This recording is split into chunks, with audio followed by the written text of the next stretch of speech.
이번 한 주간이 고난 주간이라고 합니다. 우리 여기 앉아 계신 우리 믿음의 장병 여러분 너무나 잘 아시겠지만 우리 인간의 죄를 용서하시기 위해서 이 땅에 사람의 몸을 입고 오신 우리 예수 그리스도의 그 죽으심, 그 죽으심을 이제 우리가 기억하면서 또 그 죽으시기 위해서 이스라엘 땅에 오시고 온갖 고난과 온갖 모욕을 다 받으시고 십자가에서 죽으시러 가시는 그 과정의 그 한 주간을 우리는 고난 주간이다 라고 이야기를 합니다. 제가 광고에도 적었지만 여러분께서 이 고난 주간만큼은 이 고난 주간이 나에게 어떤 의미가 있는 것인가, 예수님의 죽으심이 과연 21세기 2024년을 살아가고 있는 나라는 사람에게 어떤 의미가 있는 것인가를 여러분께서 한번 곰곰이 한 주간 정도 묵상할 수 있는 그런 시간이 되었으면 좋겠어요. 그래서 그 고난 가운데서도 끝까지 주님은 그 고난과 멸시와 그 모욕을 당하시면서도 우리를 사랑하시고 우리를 위해서 십자가에서 죽으시는 그 순간까지 그 부활하시고 다시 이 땅에 다시 오시는 그 하나님의 그 은혜를 우리가 기억하시면서 경건한 마음으로 한 주간을 저와 여러분이 잘 보내셨으면 좋겠습니다. 잘 보내면 좋겠고, 그런 차원에서 오늘도 참 말씀이 공교롭게도 고난 속에서 발견하시는 하나님이란 제목으로 함께 하게 되었습니다. 오늘 우리가 읽었던 욥기 42장은 17절까지 있어요. 마지막에 욥이 이제 나이가 늙고 차서 죽었다 그렇게 되어 있습니다. 욥의 이 42장의 가장 큰 부분은 두 가지입니다. 첫 번째는 뭐냐면 욥이 회개를 했다라는 것과 함께 욥의 회개를 듣고 용서하신 하나님이라는 제목으로 두 가지 큰 핵심이 있습니다. 오늘 우리가 읽었던 말씀은 그 중에서도 욥이 하나님을 깨닫고 하나님께 진심으로 회개한 내용입니다. 여기 보니까 이런 말씀이 있어요. 6절에 보니까 그러면 내가 스스로 거두어 드리고 티끌과 죄 가운데서 회개하나이다. 이게 무슨 뜻이죠? 주님, 내가 나의 주장을 다 거두어 드리고 나서 먼지와 흙을 뒤집어 쓰고 회개합니다 라는 뜻입니다. 먼지와 흙을 뒤집어 쓰고 회개한다. 이건 뭐냐면 욥의 회개가 그만큼 진실하구나 라는 사실을 우리에게 보였습니다. 욥은 여러분이 너무나 잘 알다시피 욥은 엄청난 고난을 당했잖아요. 엄청난 비참함과 엄청난 아픔, 슬픔을 겪었습니다. 그러한 욥이 자신의 짧은 지식으로 친구들에게 얘기하죠. 마치 내가 다 하나님을 아는 것인 마냥. 아무튼 욥의 친구들의 그 비난도 솔직히 욥이 감당하기 너무나 억울했습니다. 욥의 친구들의 말도 세상적인 이치에서 보면 굉장히 맞는 말 같지만 욥과 하나님과의 관계 속에서 욥을 평가하는 내용은 매우 적절하지 않다고 오늘 우리가 읽진 않았지만 하나님께서 평가를 내리고 계세요. 어디다 평가를 내리고 계시냐면 7절에 봅니다. 7절에 보면 제가 이렇게 말씀드릴게요. 여호와께서 욥에게 이 말씀을 하신 후에 여호와께서 대만 사람 엘리바스는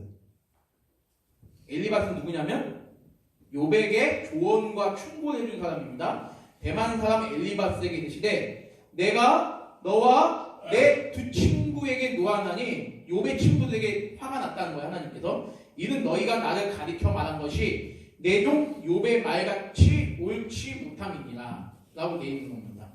그러니까 욥을 판단하고 욥을 설득하고 욥을 어떻게 이렇게 조언했던 그 내용들이 하나님 보시기에 굉장히 옳지 않았다는 거예요. 욥의 친구의 핵심은 무엇입니까? 인과응보의 방식이 얘기했던 거예요. 너가 하나님께 잘하면 복을 받고 하나님께 못하면 벌을 받는다. 너가 열심히 이렇게 지내면 복을 받고 이렇게 지내면 너가 벌을 받는다. 이런 인과응보의 그런 개념으로 마치 하나님의 일을 판단했다는 거예요. 이 욥의 친구들이. 그러면 그런 욥의 친구들도 잘못했는데 문제는 하나님이 욥을 욥이 얘기한 내용들이 계속 42장까지 36장까지 37장까지 계속 나와요. 그러면 하나님께서 욥에게 말씀하신 게 뭐냐면 욥아 너가 잘했다가 아니라 너도 나를 모르는구나라는 거예요. 너도 나를 모르는구나. 너가 말한 내용들이 맞는 것 같으면서도 결국은 너의 교만이 나를 마치 다 아는 것처럼 얘기를 했구나. 그래가지고요 우리 주님이 하나님께서 나타나십니다. 그 하나님께서 38장부터 나타나시잖아요. 우리가 이제 저번 주에 같이 말씀을 묵상했는데 하나님이 나타나고 나서 41장까지 일방적으로 하나님이 다다다다다다다다다다다 다 얘기를 하는데 그 하나님의 질문에 욥이 한마디도 대답하지 못합니다. 그리고 나서 42장에 드디어 욥이 하나님을 깨닫게 되고 욥이 하나님을 알게 됩니다. 그래서 이렇게 표현합니다. 어떻게 표현하냐면 이제야 알았다. 내가 이제야 하나님에 대해서 알았다. 두 번째는 이제야 내가 하나님에 대해서 배웠다. 2절 볼까요? 2절 한번 보여주세요. 자, 2절 한번 읽어봅니다. 우리 2절 한번 읽어볼게요. 시작. 주께서는 못하실 일이 없사오며 무슨 계획이든지 못 이루실 것이 없는 줄 아오니. 욥이 이거는 몰랐다는 게 아닙니다. 원래 하나님이 이렇게 전지전능하고 이런 분인 걸 욥은 알았지만 더 정확하게 더 체험적으로 알았다는 것이죠. 혹시 여러분들도 그런 알매 지식이 있지 않으십니까? 우리 알파포대 우리 승민 형제님, 우리 승민 형제님 우리 잘생긴 우리 승민 형제님. 내가 무엇인가는 알고 있지만 어떤 것을 그거를 내가 한번 체험해 보니까 이걸 더 자세히 알게 되는 그런 경험이 있지 않으세요? 네. 있죠. 혹시 하나만 말씀해 주실 수 있어요?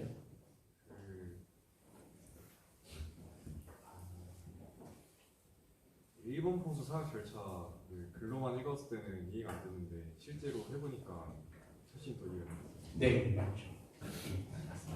지금 욥도 지식적으로는 하나님이 이런 분이고 이런 분이고 이런 분이고 이런 분인 것을 알고 계신데 정말 내가 이 고난을 통하여 하나님을 발견하고 나니 고난을 통하여 하나님을 알고 나니 내가 지금까지 알았던 하나님에 대한 지식은 너무나도 태평양의 물 한 방울만도 못하는 그런 지식이었구나라는 생각을 하게 되는 거죠. 인간이 판단할 수 없는 깊고 깊은 지혜가 누구에게 있다? 하나님에게 있다.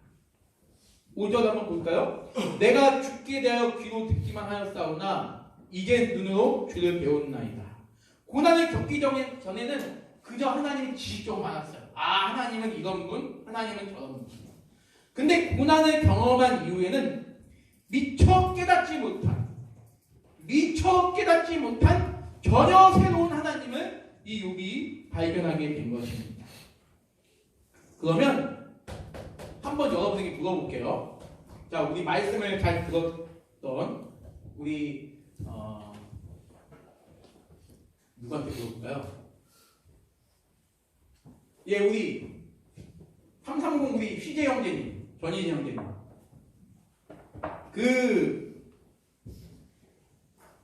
욥이 고난을 받았잖아요.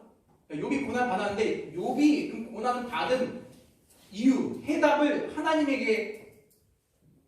하나님께서 욥에게 말씀해 주셨습니까? 잘 모르겠습니다. 욥에게 말씀해 주지 않으셨어요. 욥에게. 왜 너가 이런 고난을 받는지 하나님은 단 한마디도 말씀해 주시지 않으시고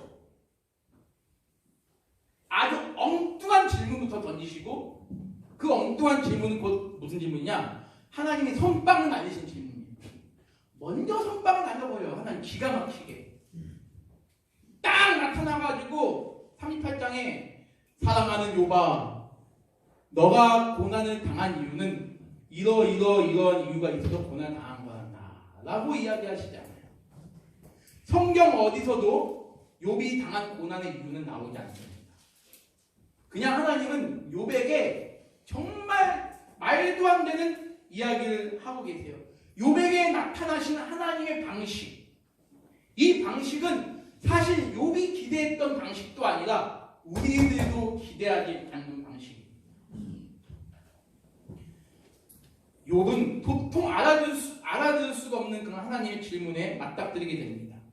여러분께서 만약에 38장부터 41장까지를 매일 한 장씩 한번 읽어보셔요. 매일 한 장씩 읽어보시면 이게 무슨 말도 안 되는 뚱딴지 같은 소리인가라는 생각이 하게 돼요. 내가 무슨 억울한 일을 당했는데, 내가 그 억울한 일을 당했을 때, 내 억울함을 풀어줄 수 있는 분이 과연 누구일까? 부모님이 갔는데 부모님이 사랑하는 우리 정우가 힘들지? 이게 아니라 정우가 너 저기 지나가는 저 동물들이 어떻게 만들어지는 줄 알아? 이렇게 질문을 하나님 때리시는 거예요. 그러면서 아예 욥의 입에서 단 한마디의 변명도 나오지 못한 하나님 그냥 밟아버리십니다. 이것이 지금 하나님의 모습이에요. 근데 욥은요 지금 어때요? 욥은 억울합니다 하나님. 저는 억울합니다 하나님.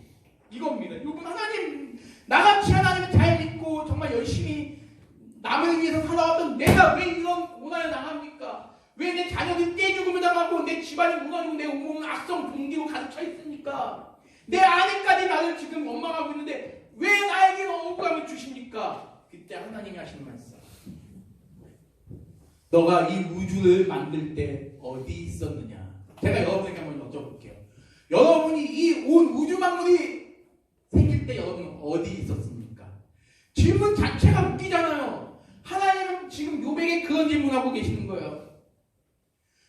마치 그 질문을 들었을 때 짜증나네. 내 지금 고민거리는 전혀 대답 안 해주시고 엉뚱한 말을 하고 계시는 저분은 과연 누굴까? 여러분, 우리는 이런 억울한 일을 당할 때 답을 빨리 얻기를 원하죠. 여러분 혹시 그 기억나세요? 무더운 여름날이 되면 방송에서는 뭐라 하죠 여러분들? 남양특집을 하죠. 남양특집을 뭐죠? 여러분 한번 그 다음만 따라해주세요. 전설의 고향. 예, 전설의 고향. 전설의 고향을 보면 한 마을에 삭도가 부임했는데 그 마을에 한을 풀고 죽은 여자가 있죠. 그 여자가 갑자기 하얀 소복을 입고 나타나는데 방 안에 그 호롱불이 딱 바람이 불면서 슉 꺼져요. 왜 바람이 부는지 모르겠는데 항상 하얀 소복 입은 처자가 나타나면 바람이 슉 하면서 꺼집니다. 꺼지면서 이 처자가 삭도에게 나타납니다. 삭도가 겁 먹어가지고 넌 누구냐? 넌 살아있는 자냐? 죽은 자냐? 막 이렇게 물어보죠. 그때 이 처자가 뭐라고 하죠? 삭도님 억울합니다. 뭐가 억울한데 지금 이 한밤중에 나에게 나타나냐? 이 의식시장 밤에.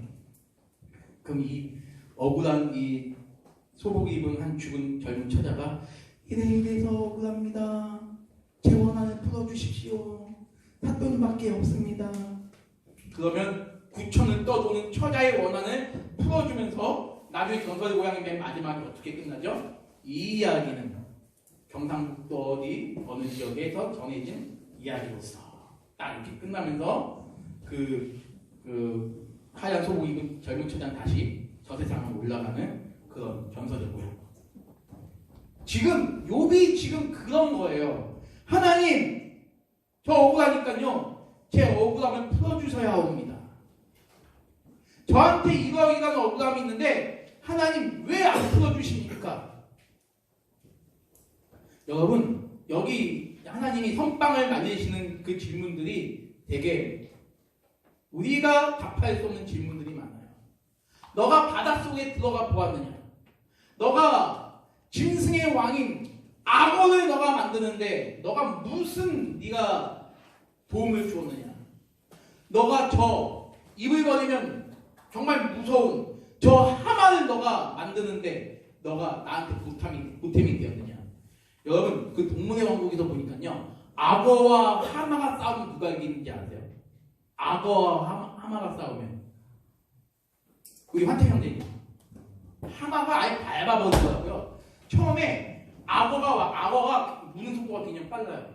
악어가 굉장히 갑자기 물속에서 눈을 부리다 거기다 갑자기 팍 해가지고 그 하마를 얼굴을 딱 잡으려다가 갑자기 이 악어가 후다닥 올라갑니다. 왠지 아세요? 하마한테 뿔이 있어가지고 딱 닥치고 그러더니 둘이 막 우등뼈 싸우는데 나중에는 하마가 완전히 이 악어를 그냥 밟아서 으깨버리더라고요. 하마가 더 무섭습니다. 이 엄청난 위력을 가진 이 하마를 내가 어떻게 만들었는지 아느냐? 욥이 아무나도 못해요. 그러면 저 하마만은 못하지만 인간을 무서워하지 않는 저 악어를 너가 어떻게 만들었는지 아느냐? 너가 저 하늘에 비가 내리게 하는 방법을 아느냐? 너가 저 하늘에 태양과 별을 네가 만들 줄 아느냐? 하나님은 뭐라 그러시죠? 나만 할 수 있다라는 나. 왜 그런 얘기를 하실 거지? 왜 그런 얘기를 하시는 건가요? 핵심은 뭐예요? 이 모든 것이 내 것이다. 이 모든 것이 내 것이다. 너에게 고난을 허락하신 것도 내 자유요. 너에게 기쁨과 행복을 허락한 것도 내 자유다. 오직 하나님만이 답이다라는 사실을 선빵을 날리시면서 욥에게 보여주신 것입니다. 그런데 여러분 놀라운 건 뭐냐면요. 지금 욥이 지금 해답을 얻어서 하나님 이런 하나님 말씀을 듣고 내가 만족한 해답을 얻었습니다가 아니에요. 만족한 해답을 얻었기 때문에 하나님 감사합니다. 하나님 나의 죄를 회개합니다가 아니라 뭐냐면요. 이런 어마어마하신 하나님이 이러한 인간이 감히 가까이 할 수 없는 어마어마하신 하나님이 나라는 인간에게 찾아오셨다는 게 지금 욥은 가장 기쁜 그 은혜의 그런 내용입니다. 나라는 인간, 온갖 질문을 하신 하나님, 나라는 인간에게 온갖 질문을 하신 하나님이 그냥 감사하는 거예요. 이것을 크신 은혜를 여기고 감사하게 된 욥입니다. 이것 자체가 주님이 나를 향해서 찾아오신 것 자체가 은혜임을 우리 욥이 깨닫게 된 것입니다. 여러분, 기독교 신앙은요, 하나님이 나의 기도에 일일이 응답하신다는 걸 믿지 않아요. 여러분, 우리 신앙 교우 강현 형제가 기도하실 때 하나님께서 일일이 우리 강현 형제님의 기도에 응답하십니까? 아니죠. 우리가 간절하게 기도해도 하나님 침묵하실 때가 있어요. 하나님이 아무런 응답을 안 해주실 때가 되게 많아요. 때로는 내가 기도한 방향대로 그 결과가 나타나지 않고 엉뚱한 방향으로 나타날 때가 있습니다. 여러분들이 만약에 부모님들이 교회 다니시는 분들 계신다면 여러분들을 위해서 기도하실 때 그 기도가 응답이 되어지는 것도 있지만요, 응답이 안 되어지는 것도 있어요. 내 자녀의 직장 문제, 내 아내, 내 남편, 내 여자친구, 내 남자친구의 문제를 위해서 간절히 기도해도 하나님은 우리의 기도대로 말씀하시지 않고 단지 이렇게 말씀하실 때가 있다는 겁니다. 사랑한다 내 아들아, 사랑한다 내 딸아. 이러기만 하실 때가 있다. 내 기도 제목은 이건데 하나님 저희 너무 힘듭니다. 사랑한다 내 아들아, 사랑한다 지용아, 사랑한다 민성아, 사랑한다 승민아, 사랑한다 규동아, 사랑한다 우연아. 경비대 오늘 많은 우리 장병들이 이렇게 오셔서 너무 감사를 드립니다. 늘 많이 오지만 경비대는 이런 비유를 했을 때 제일 많이 우리 교회에 오는 분들이세요. 하나님은 그런 엉뚱한 대답을 해주시면서 이렇게 얘기를 하는 거예요. 너는 나의 자녀다. 하나님 저 너무 힘들어요. 하나님, 우리 진규 형제가, 우리 오늘 멋진 드러머 우리 진규 형제가 하나님 저 너무 힘들어요 라고 기도하는 하나님이 거기에 어떻게 대답하냐면 진규야 힘들지? 그래 알아. 이렇게 하실 때도 있지만 우리 하나님은 그렇게 말씀하지 않으시고 때로는 진규야 내가 너를 잘 아노라. 내가 너를 진심으로 사랑한다. 이렇게 우리가 바라지 않는 대답을 해주실 때도 있더라는 거예요. 여러분 이 찬양 아십니까? 힘들고 지쳐 낭망하고 넘어져 일어날 일 전혀 없을 때에. 그러다가 그 다음에 어떤 가사가 있냐면 너는 내 아들이라 오늘날 내가 너를 낳았도다. 이런 가사가 있어요. 너는 내 아들이라 오늘날 내가 너를 낳았도다. 힘들고 지쳐 낭망하고 넘어질 때 하나님이 내 손을 잡아주시는 하신 말씀이 뭐냐면 그래 힘들지? 내가 너의 그 일을 해결해 줄게가 아니라 뭐라고 말씀하냐면 너는 내 아들이라 오늘날 내가 너를 낳았도다. 이것이 욥은 나는 하나님 앞에 미천한 존재일 뿐인 거구나. 나를 찾아오신 그 하나님은 정말 높고 위대하신 분이구나 라는 결론을 42장에서 내리게 된 것입니다. 내가 하나님의 질문에 내가 하나님께 따져 물을 것이 없구나. 내가 하나님으로부터 내가 답을 얻어낼 수 있는 것이 아무것도 없구나. 내 고난의 해답, 내 기쁨의 원천, 내 살아가는 그 모든 것에 그 모든 능력이 나한테 있는 것이 아니라 하나님에게 달려있구나 라는 사실을 깨닫게 됩니다. 그렇기 때문에 나를 찾아오시는 우리 하나님은 전능하시고 높고 위대하시고 나를 사랑하시는 분이구나 라는 결론입니다. 지금 하나님께서 욥에게 말씀하시는 것이 이것입니다. 너는 피조물 가운데 한 점에 불과한 존재. 여러분 한번 우리 보여주세요. 첫 번째 거 보여주세요. 저번 주에도 보여줬죠. 똑같습니다. 첫 번째 교훈입니다. 하나님께서 욥기를 통해서 우리에게 보여주신 교훈. 같이 빨간 글씨 한번 읽어볼게요. 시작! 나는 창조주요 너는 피조물이다. 창조주이신 하나님은 인간이 어떻게 알 수 있겠어요? 여러분 뇌가 두그마네요. 두그마한 뇌로 온 우주를 만드신 그 하나님에 대해서 우리가 어떻게 평가하고 어떻게 우리가 정의내릴 수 있겠습니까? 두 번째 한번 보여주세요. 두 번째. 자, 한번 빨간 글씨 한번 읽어봅니다. 시작! 나는 절대자요 전능자이고 너는 한 점에 불과한 피조물이다. 나는 너를 나의 자녀 나의 백성으로 삼았으니 내가 하는 일을 너가 알아야 될 존재로 살아가게 한 것이다. 이것이 하나님께서 우리 욥기를 통해서 우리에게 주시는 결론이에요. 하나님은 절대자이고 나는 유한한 자이지만 그럼에도 불구하고 하나님은 저와 여러분은 늘 하나님이 사랑하시고 저와 여러분을 동역자로 세워주셔서 하나님이 하시는 그 위대한 일에 우리를 동참하게 하신 분이 바로 하나님이시다라는 거예요. 그러면서 하나님께서 그래서 욥에게 하나님이 하시는 그 수많은 일들을 38장부터 41장까지 다 말씀하신 겁니다. 나는 이런 존재다. 나는 너희가 할 수 없는 비와 동물과 식물과 하늘의 별들과 온 우주 삼라만상을 난 만들고 통치하는 존재이다라는 사실을 하나님이 여러분에게 말씀하시는 거예요. 이 사실을 너희가 알아야 돼. 너희가 나에 대해서 알아야 너희의 삶의 근원적인 문제가 풀리는 거란다. 하나님이 그렇게 얘기를 하고 계시는 겁니다. 이해할 수 없었고 가늠할 수 없었던 그런 절대자이신 하나님은 이제서야 깨닫게 되었다는 것이 지금 욥의 42장 결론입니다. 하나님은 인간이 다 이해할 수 있는 그런 분이 아닙니다. 지금까지 욥은 이렇게 생각했습니다. 고난을 당하면 하나님이 나를 버리시거나 징계하시는 거구나. 여러분 물론 하나님이 사랑하는 자에게 채찍을 내리실 때도 있어요. 하나님께서 사랑하신 사람이 잘못된 길로 갈 때 하나님이 벌을 주실 때도 있다는 것입니다. 그러나 모든 것들을 그렇게 인과 응고의 방식으로 이해할 수는 없다는 거예요. 욥은 그런 생각에 한계 있었던 사람입니다. 그러나 이러한 엄청난 고난 이후에 욥의 생각은 완전히 바뀌어요. 고난 이후에 찾아오신 하나님을 만나면서 욥의 생각은 바뀝니다.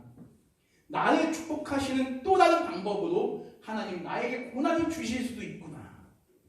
때로는 이 고난과 이 불행이 나에게 전화위복의 기회가 될 수 있겠구나. 제가 저저번 주에 말씀드렸잖아요. 재수가 없어서 예수를 믿게 된 한 여자 집사님. 남편도 죽었죠. 사랑하는 딸도 죽었죠. 자신이 조그맣게 운영했던 그 사업장도 망했죠. 그분이 그때 했던 얘기가 뭐예요? 내가 재수없게 예수 믿게 돼서 죽지도 못하고 이렇게 살아 있습니다. 억울한데 나 억울해서 죽지도 못합니다. 욥이 만약에 억울했으면 이미 자살했을 거예요. 근데 욥이 왜 자살하지 않았습니까? 비록 지금 나에게 응답하시지 않으시지만, 나의 기도에 응답하시지 않으시지만, 분명히 내가 믿고 존재하고 계시는 그 하나님이 살아계신다는 그 확신이 있었기 때문에, 저는 이곳에 앉아 계시는 우리 사랑하는 우리 668 정비군대 330대 된 모든 용사 여러분에게 그런 하나님의 믿어지는 은혜, 하나님의 간절히 구하고 찾는 은혜가 여기 있길 원합니다.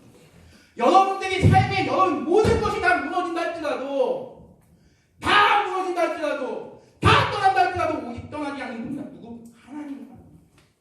욥이 고난을 통하여 하나님을 더 깊이 만난 것이 욥기의 힘이, 그가 받은 나중에 욥이 엄청난 복을 받거든요. 다시 10절에 이게 중요한 게 아니라 이 고난 속에서 발견한 하나님이 나에게 어떤 하나님이신가, 이곳에 앉아 계신 여러분에게 어떤 하나님이신가, 이것이 중요하다는 것입니다. 하나님이 하시는 모든 일들을 자신이 다 온전히 이해할 수 없지만 그 하나님이 나의 하나님이신 이상, 그리고 난 그분의 백성 자녀이구나, 내가 하나님의 자녀인 이상, 그분이 또 하나님이신 이상, 나는 그분의 백성이구나라는 사실, 이것이 저는 우리 사랑하는 우리 여기 앉아있는 우리 용사 여러분에게 넘치기 소망해요. 이번에 그 위문열차를 여러분 잘 가셨잖아요. 저도 수요일날 그 여단의 예배를 인도하러 갔다가 간부님께서 이제 그 말씀해 주셔가지고 가게 됐는데, 여러분들이 그렇게 열심히 하는 모습을 보고 너무 저도 좋았어요. 저도 위문열차가 저희 때도 있었습니다. 그때가 제가 이제 97년도 이제 겨울이었는데, 그때 위문열차가 있었어요. 지금 위문열차가 60년이 넘었는데, 그때나 지금이나 역시 분위기는 똑같구나 생각을 하게 됐어요. 막 젊은 아이돌이 나타나면, 우리 때는 젊은 아이돌이 막 그런 사람들이 있어요. 뭐 핑클이나 뭐 아시죠 여러분? 핑클, 뭐 아니면 베이비복스, 우와 막 그랬던 적이 있습니다.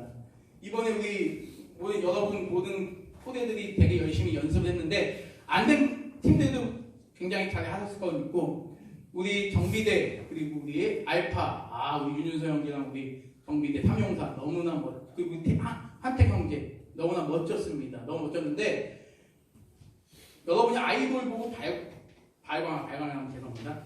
아이돌 보고 여러분이 막 했던 것도 중요하지만 더 중요한 건 뭐냐면 하나님을 여러분이 그렇게 찾으셨으면 좋겠어요. 하나님의 은혜를 여러분이 찾으시고 그 하나님의 은혜가 여러분 충만하기 원합니다. 여러분을 향하신 하나님의 은혜는 뭐냐? 내가 너의 하나님이고 너희는 나의 백성이다 라는 거. 그 사실을 믿으시고 한 주간 하나님의 은혜를 기대하시면서 여러분 살아갈 수 있는 그런 믿음의 우리 모든 형제님들 되시기를 주님의 이름으로 간절히 소망합니다. 기도하겠습니다. 하나님 아버지 참으로 감사드립니다. 이제 오늘로 드디어 욥기를 모두 마무리하게 되었습니다. 하나님께서는 욥이 엄청난 고난과 엄청난 비탄에 잠겨 있을 때도 단 한순간도 욥을 떠나지 않으시고 욥을 늘 눈동자같이 지키시고 보고 계셨고 욥을 끝까지 사랑하신 줄 믿습니다. 욥을 향하신 그 처음 사랑과 욥을 향하신 그 낮은 사랑이 동일했음을 보게 됩니다. 하나님, 이곳에 앉아있는 우리 668, 330 우리 정비근무대 장병들, 하나님 사랑하시는 줄 믿습니다. 이들의 삶을 주님 지켜주시옵소서. 참으로 때로는 무료하고 때로는 아무 의미가 없는 하루하루의 삶이 될 수 있겠지만, 이곳에서 하나님의 은혜를 깨닫고 하나님의 사랑을 발견하는 그런 기적의 은혜가 우리 가운데 있을 수 있도록 주여 인도하여 주시옵소서. 감사드리며 살아계신 우리 주 예수님의 이름으로 기도드리옵나이다.